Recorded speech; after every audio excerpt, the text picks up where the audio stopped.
എല്ലാവർക്കും Beena's world of ടേസ്റ്റിലേക്ക് സ്വാഗതം. ഇന്ന് ഞാനിവിടെ ഉണ്ടാക്കുന്ന പുതിയ റെസിപ്പി ഒരു നല്ല അടിപൊളി അരിയുണ്ടയാണ്. ഇത് അരി നല്ല മട്ടരി വറുത്ത് പൊടിച്ച് അതിൽ കശുവണ്ടിയും കപ്പലണ്ടിയും എള്ളും തേങ്ങയും ശർക്കരയും ഒക്കെ കൂട്ടി ഇടിച്ച് ഉണ്ടയാക്കി വയ്ക്കാൻ നല്ല സാധാണ്. വൈകുന്നേരത്തെ ചായക്കൊക്കെ അടിപൊളിയാണ്.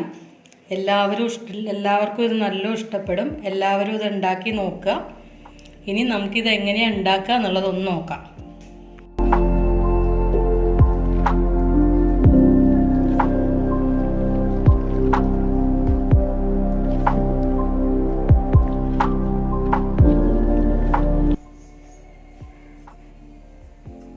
ഇന്ന് നമ്മളിവിടെ ഉണ്ടാക്കണ അരിയുണ്ടയ്ക്ക് ഇത് ഞാനൊരു ചീനച്ചട്ടി, നല്ല കട്ടിയുള്ളൊരു ചീനച്ചട്ടി ഗ്യാസിൽ വെച്ചു.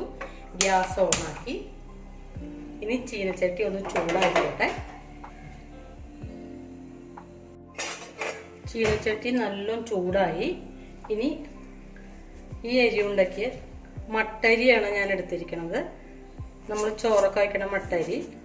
അത് ഞാനൊരു 2 കപ്പ് എടുത്തിട്ടുണ്ട്. 2 കപ്പ് പറഞ്ഞാൽ ഏകദേശം ഒരു 1/2 കിലോ, 500 ഗ്രാം. അത് ഞാനൊരു 2 പ്രാവശ്യമായിട്ട് വറുത്തെടുക്കുകയാണ്.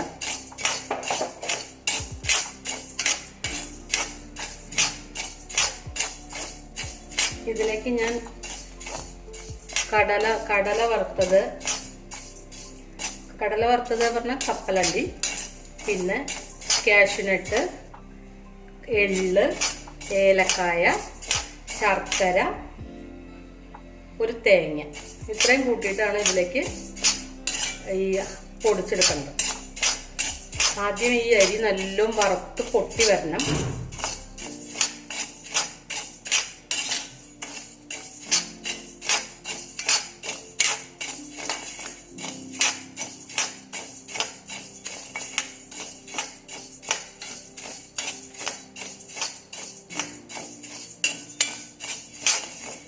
ഒന്നിച്ചിട്ട് കഴിഞ്ഞാൽ ഇത് പാകാവാനായിട്ട് ബുദ്ധിമുട്ടാവും. അപ്പോൾ അത് നല്ലോണം ഇതായിട്ടില്ലെങ്കിൽ, ഫ്രൈ ആയിട്ടില്ലെങ്കിൽ ഇത് പൊടിക്കാൻ ബുദ്ധിമുട്ടാവും.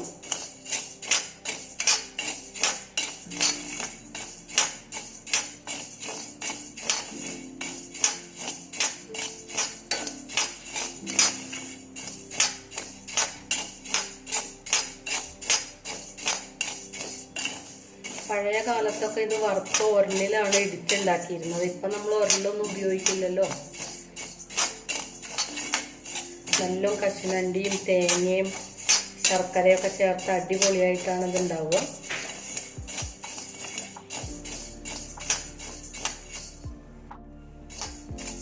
അരിയൊക്കെ ഒരുവിധം ആയിട്ടുണ്ട്. നല്ല പൊട്ടി ഇങ്ങനെ കുരുപുരാന്നായിട്ടുണ്ട്. ഇനി നമുക്ക് ഒന്നുകൂടി ഇതാക്കി കഴിഞ്ഞിട്ട് അത് വേറൊരു പാത്രത്തിലേക്ക് മാറ്റാം. ഒന്ന് ചെറുതായിട്ട് തണുക്കാൻ വേണ്ടിയിട്ട്. അല്ലെങ്കിൽ അത് മിക്സിയിലിട്ട് കഴിഞ്ഞാൽ ചൂടാവില്ലേ. അപ്പോൾ ഒന്ന് തണുക്കാൻ വേണ്ടിയിട്ട് ശരിക്കും ഈ ചൂടോടുകൂടി തന്നെ പൊടിച്ചെടുക്കണം, എന്നാലേ നല്ല പൊടിയുള്ളൂ.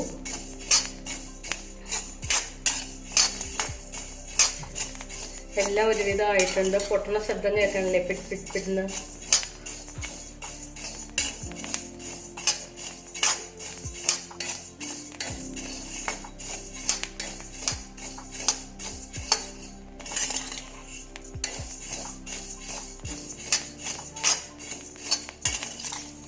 നല്ല അരിയൊക്കെ പൊട്ടിച്ച് നല്ല കളറൊക്കെ മാറി നല്ല വെള്ള കളറായിട്ടുണ്ട്.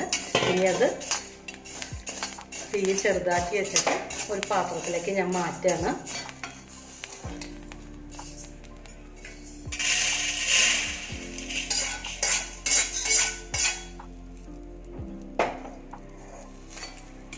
ഇനി ബാക്കിയുള്ള അരിയും കൂടി ഇട്ട് കൊടുക്കുകയാണ്.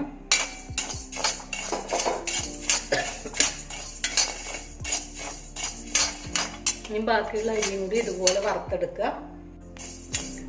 അരി മുഴുവൻ നമ്മൾ വറുത്ത് കഴിഞ്ഞു. ഇനി ഈ അരി മാറ്റി ഇതിലേക്ക് ചൂടാറാൻ വേണ്ടി വയ്ക്കാം.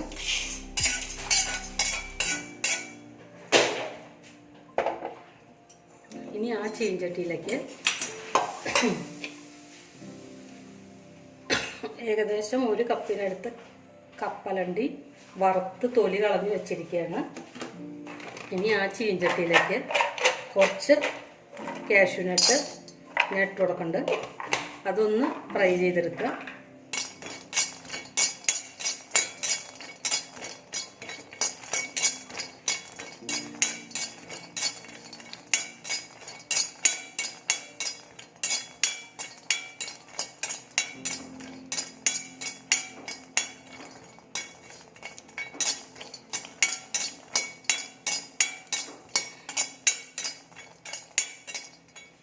അതൊന്നും ആയിക്കഴിഞ്ഞ് കഴിഞ്ഞാൽ അതിൻ്റെ കൂടെ കുറച്ച് കറുത്ത എള്ള്. ഈ എള്ള് ഇടുന്നത് എന്തിനാന്ന് വെച്ച് കഴിഞ്ഞാൽ ഇപ്പോൾ ഈ കർക്കിടക മാസമൊക്കെ അല്ലേ, നമുക്ക് കാലുവേദന അങ്ങനത്തെയൊക്കെ എള്ള് കഴിച്ചു കഴിഞ്ഞ് കഴിഞ്ഞാൽ നല്ല മാറുന്നുള്ളതാണ്.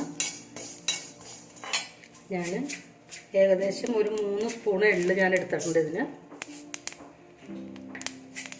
ഒരു 3-4 സ്പൂണൊക്കെ എടുക്കാം, നമുക്ക് പാകത്തിനുള്ളത് നോക്കി എടുക്കാം. എള്ള് പൊട്ടണ ശബ്ദം കേൾക്കുന്നുണ്ട്. 2 ഏലക്കായ, അതൊരു സ്മെല്ലിന് വേണ്ടി ഇടുന്നതാണ്. അത് ഓപ്ഷണലാണ്, വേണമെങ്കിൽ ഇട്ടാൽ മതി. എള്ളൊക്കെ നല്ല പൊട്ടി തുടങ്ങി.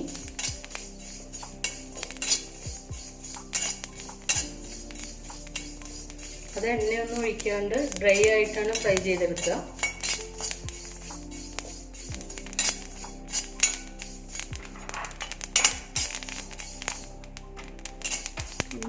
നല്ല ചൂടുള്ള ചീഞ്ചട്ടി അല്ല, ഇരുമ്പിൻ്റെ ചീഞ്ചട്ടി ആകുമ്പോൾ അത് ഭയങ്കര ചൂടാവും. തീ ഓഫ് ചെയ്തു. ഇനി ഞാനിത്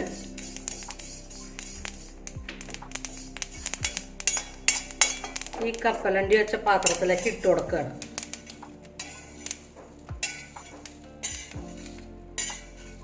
ഇത് പൊടിച്ചെടുക്കാനുള്ളതാണ്. അതൊന്ന് ചൂടാറിയിട്ട് വേണം പൊടിച്ചെടുക്കാനായിട്ട്. ഇനി അരി ചൂടാറിയിട്ടുണ്ടാവും. ഇനി അരി നമുക്കൊന്ന് പൊടിച്ചെടുക്കാം. അരിയൊക്കെ നല്ല പൊടിച്ചു കൊണ്ടുവന്നു. ഇനി ഒരു അരിപ്പ് വച്ചിട്ട് അതൊന്ന് അരിച്ചു കൊടുക്കാം, തരി ഉണ്ടാകാതിരിക്കാനായിട്ട്.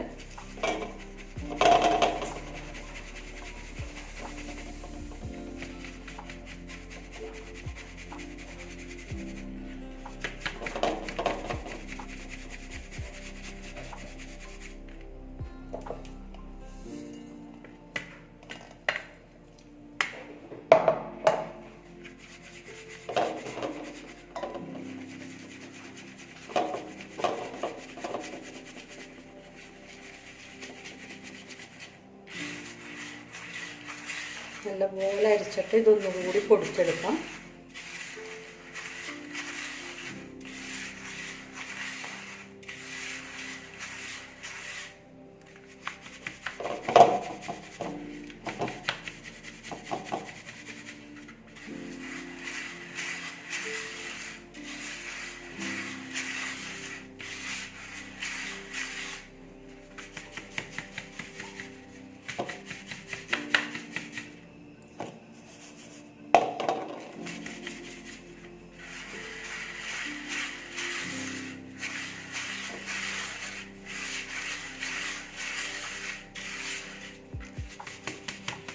ഇനി ഇതൊന്നുകൂടി കൊണ്ടുപോയിട്ട് പൊടിച്ചെടുക്കാം.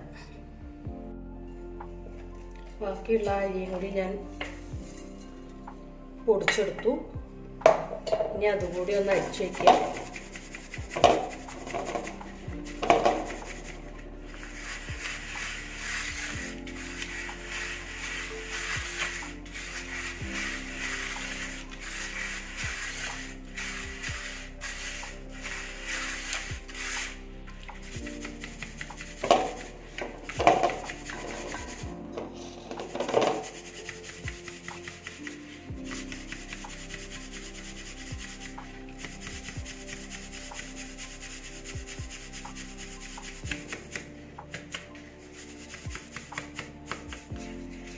ഇനി ഇതിലേക്ക്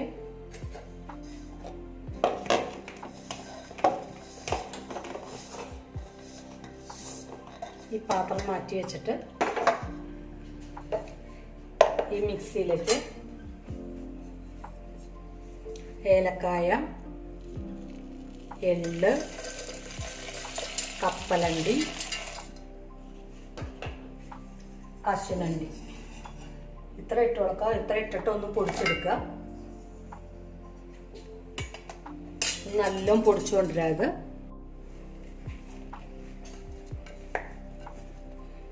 ഈ പൊടിയുടെ കൂടെ ഈ കപ്പലണ്ടിയൊക്കെ പൊടിച്ചത് ഇട്ട് കൊടുക്കുക. ഇനി അത് നമ്മൾ തേങ്ങയൊക്കെ കൂട്ടിയിട്ട് ഒന്നും കൂടി മിക്സിയിലൊന്ന് മിക്സ് ചെയ്തെടുക്കണം. കപ്പലണ്ടി, കടല, എള്ള് ഒക്കെ പൊടിച്ചത് നല്ലോണം പൊടിഞ്ഞു വന്നിട്ടുണ്ട്.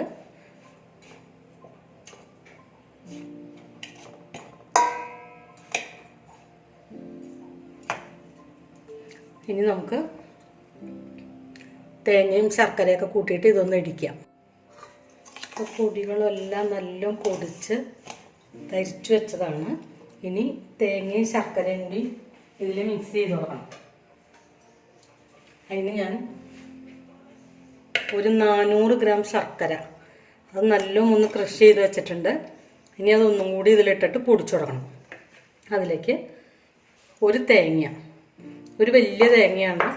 തേങ്ങ കൂടുതൽ ചേർത്താൽ അത്രയും നല്ലത്. ഇതൊരു വലിയ തേങ്ങയായിരുന്നു. ഒരു തേങ്ങയാണ് ഞാനിതിന് ചേർത്ത് കൊടുക്കുന്നത്. ഇനി ഇതെല്ലാം കൂടി ചേർത്തിട്ട് ഒന്ന് മിക്സിയിൽ അടിച്ചെടുക്കുക. ഇതൊക്കെ കൂടി നമ്മൾ ഉരലിലിട്ടിട്ട് ഇടിച്ചെടുക്കുക ചെയ്തിരുന്നത്. ഉരലിലാവുമ്പോൾ നല്ല അടിപൊളിയായിട്ട് ശർക്കരയൊന്നും ഇങ്ങനെ ക്രഷ് ചെയ്തൊന്നും വെക്കണ്ട, നല്ല ഇടിഞ്ഞ് കിട്ടും. ഇത് മിക്സിയിലാവുമ്പോൾ കുറച്ചാകുമ്പോഴേക്കും ചൂടാവില്ലേ.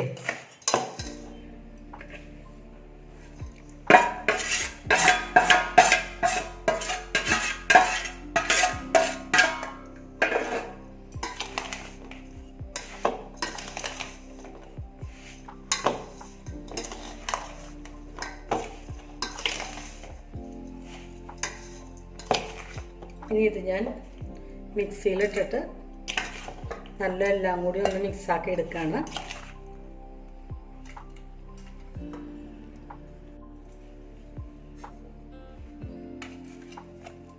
പൊടിച്ചു കൊണ്ടത് എല്ലാം കൂടി മിക്സ് ചെയ്തു.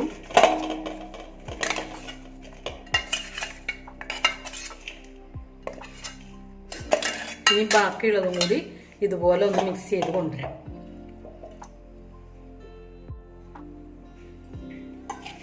എല്ലാതും ഞാൻ മിക്സിയിൽ നല്ലോണം മിക്സ് ചെയ്ത് എടുത്തിട്ടുണ്ട്. ഇനി ഇത് ചെറിയ ചെറിയ ഉണ്ടയാക്കിയിട്ട് നമുക്ക് വയ്ക്കാം. ചെറിയ ചെറിയ ഉണ്ടയാക്കിയിട്ട് നമുക്ക് എടുത്ത് വയ്ക്കാം. 3-4 ദിവസമൊക്കെ ഇരിക്കും. ഇതെൻ്റെ ചേട്ടന് ഏറ്റവും ഇഷ്ടപ്പെട്ട ഒരു സാധനമാണ്. ഞാൻ ഇടയ്ക്കിടയ്ക്ക് ഉണ്ടാക്കുന്നതാണ്.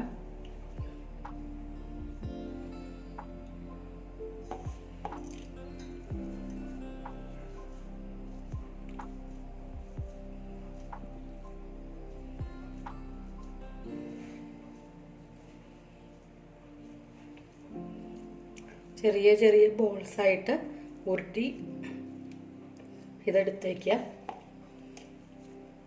ഭയങ്കര സാധാരണ നല്ല വാസനയും കശുനണ്ടിയുടെയും കപ്പലണ്ടിയുടെയും എള്ളിൻ്റെയൊക്കെ നല്ല എള്ളൊക്കെ ഫ്രൈ ചെയ്യുമ്പോൾ ഒരു നല്ല വാസന വരുമല്ലോ.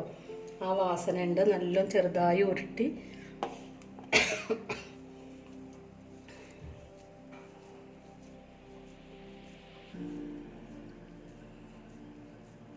നല്ല തേങ്ങയും ശർക്കരയൊക്കെ കൂടി കൂടിച്ചേരുമ്പോൾ നല്ല നല്ല നല്ല അടിപൊളി ഉണ്ടായിട്ട്